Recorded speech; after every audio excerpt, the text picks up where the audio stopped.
Ағымдағы жылы Қызылорда қаласымен және 9 ауылдық округ бойынша 95 көшеге орташа күрделі және жаңа құрылыстар қайта жаңғырту жұмыстары жүргізілуде.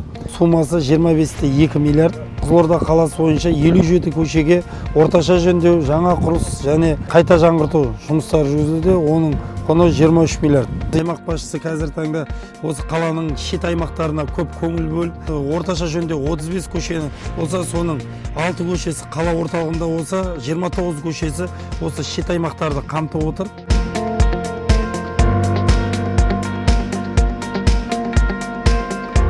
Яссауи көшесі қазір таңда қайта жаңғыртылып, 4 жолақты қылып кеңейтілуде.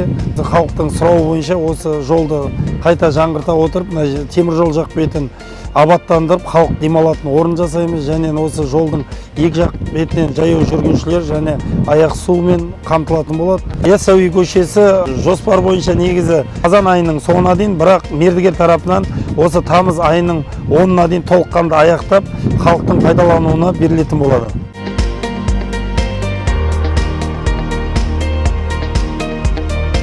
Жайға баратын жол 13 километр жолға қайта жаңғырту жұмыстары басталды. Жолдың сол жақ бетіне қарата кеңейту жұмыстары жүргізілетін болады.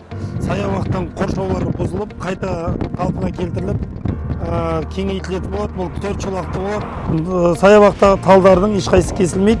Аталған жұмыстарды кран мекемесі жүргізетін болады. Жыл аяғына дейін осы 13 километр жолды бітіруді тапсырылған.